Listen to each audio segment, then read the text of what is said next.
É o caso de Bruna. Há 2 anos, ela diminuiu bem os sintomas com algumas restrições alimentares e medicamentos.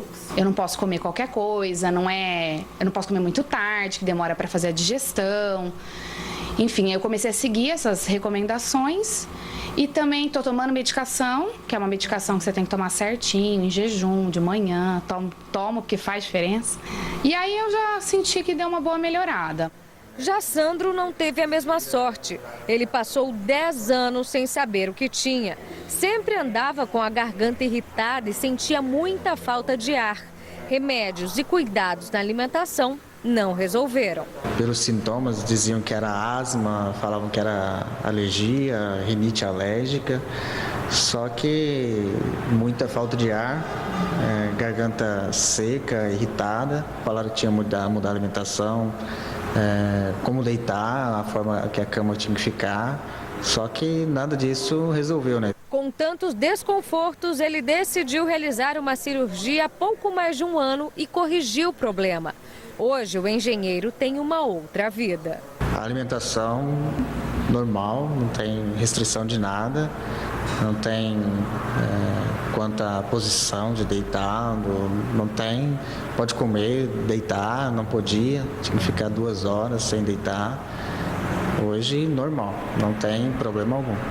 Deve ser um alívio. E nós convidamos o médico Luiz de Paula Vasconcelos, que é especialista em doenças do aparelho digestivo, para conversar mais sobre esse assunto e esclarecer as dúvidas dos nossos telespectadores. Tudo bem, doutor? Tudo bom, e você? Muito obrigada pela presença, por ter aceito o nosso convite. Boa tarde, doutor. Já que a reportagem encerrou aí falando sobre cirurgia, vamos começar o nosso bate-papo sobre esse assunto. É grande o número de pessoas que precisa desse recurso ou isso só acontece mesmo em casos extremos? Não, aproximadamente 5% dos pacientes que têm refluxo são candidatos a uma possibilidade cirúrgica, né? Na maioria das vezes, esse paciente tem uma intratabilidade clínica, ou seja, ele faz o uso do medicamento, né? E mesmo assim tem um sintoma. Outra possibilidade é uma dependência medicamentosa, que é aquele paciente que precisa do uso contínuo do medicamento para ficar assintomático. Quando ele interrompe o tratamento, volta todos os sintomas. E em casos graves da doença, né?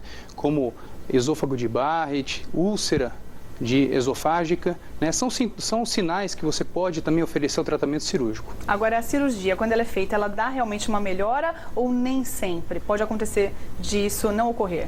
Na grande maioria das vezes, o paciente tem uma resposta muito boa. Então, é um caso que tem que ser conversado com o seu médico, ser feita uma boa consulta para decidir se a cirurgia é um bom caso ou não. Nós temos uma pergunta que acaba de chegar de um telespectador, é o Marcelo de Rio Preto. Ele questiona se a tosse crônica pode ser um sintoma de refluxo, doutor. Pode sim, a tosse é um dos sintomas atípicos do refluxo, mas primeiramente para você poder pensar que é em decorrência de um refluxo, tem que procurar um otorrino, fazer uma avaliação completa, mas pode ser sim um sintoma de refluxo. Mas a pessoa pode ter o refluxo e não apresentar sintomas, doutor? Pode, existem casos em que a pessoa tem um refluxo assintomático que acaba sendo diagnosticado na maioria das vezes com uma endoscopia digestiva alta. Eu gostaria que o senhor explicasse o que acontece no corpo, por que o refluxo ocorre? O refluxo ocorre porque existe uma válvula na transição do esôfago para o estômago chamado esfíncter esofágico inferior. A ocorrência do refluxo é quando essa válvula é incompetente. Ela pode ficar incompetente de acordo com uma alteração anatômica, como uma hérnia de hiato, tá? Ou dependendo do tipo de alimento que o paciente ingerir. A gente viu aí na reportagem alguns tratamentos. Vamos reforçar. Quais são os mais comuns para esse problema? Bom, inicialmente existe um tratamento medicamentoso, mas eu sempre reforço a possibilidade de fazer um tratamento mais efetivo com dieta, tá? E mudança dos comportamentos. Na dieta, o paciente deve evitar o excesso de café, refrigerante, bebida alcoólica, alimentos muito gordurosos e fritura, alimentos ácidos e condimentados. Em relação ao dia a dia do paciente, ele deve evitar se alimentar em grande quantidade, deve se alimentar em pequena quantidade várias vezes ao dia, evitar de comer e deitar logo em seguida, né? E perder peso quando o paciente for obeso ou sobrepeso. Doutor, como nós vimos também na reportagem, o refluxo acaba provocando outros problemas de saúde.